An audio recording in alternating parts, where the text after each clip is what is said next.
maantay waa faraxsanahay runta waxa weeye tilaabo muhiim ah maanta la qaaday waxaan ku faraxsanahay in hadda meeshaan intaan imaan culimadii waddanka u sarreysay yimaadeen oo ay ka hadleen oo ay muujiyeen khatarta cudurku leeyahay iyo dhaqanka laga rabo masaajidada in lagu dhaqo iyo sida dadka laga rabo inay u dhaqmaan maasha allah waa faraxsanahay taas waxay caddaynaysaa qof walba waajibka ka saaran inuu cudurka ka hadlo weeye shalay waa kala tagnay waxaan isla ogeyn waan ku ballannay inaanu maaskiga ka dhigno qurux iyo fashion maanta waxaan ku faraxsanahay culimadii meesha joogta inay wada lahaayeen waxa dhalinyaro meeshaan safanna inay ay wada sitaan waa guul weeye waxaan marnuu rajaynayaa ilaahay idinkiisa magaalada in la ceebiyo qofka aan sidan war sideedaba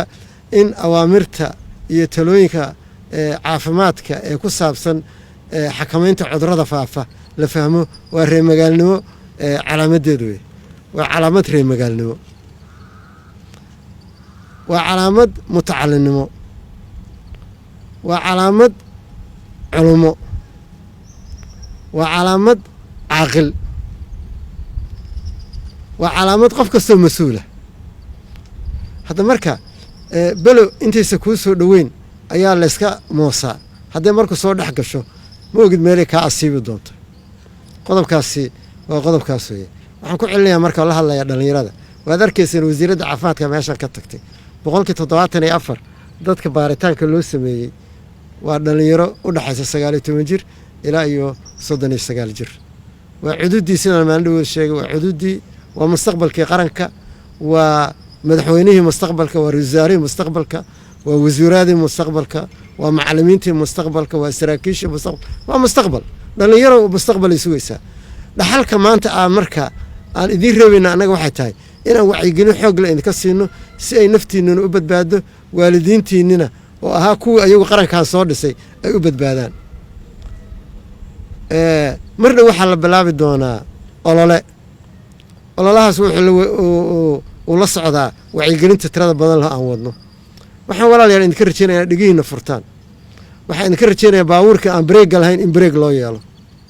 baabuurkii weli bareeg ma leh hadda meeluu ka soo baxaya baabuurtii bareeggu hadda ka hore waxaa maqli jiray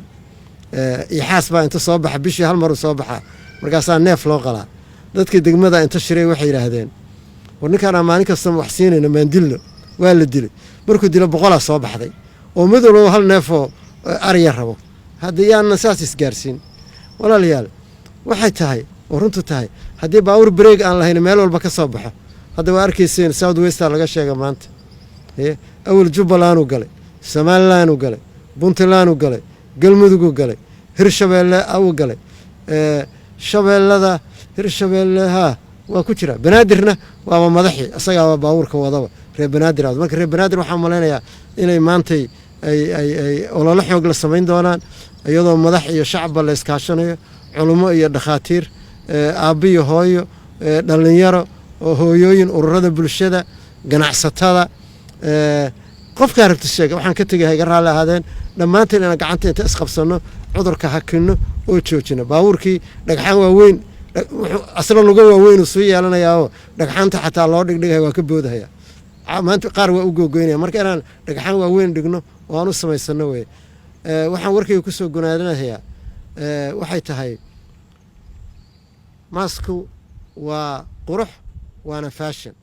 aan ku faanno aan dhammaantiin qaadano aan maantay dad casriga la socda aan noqono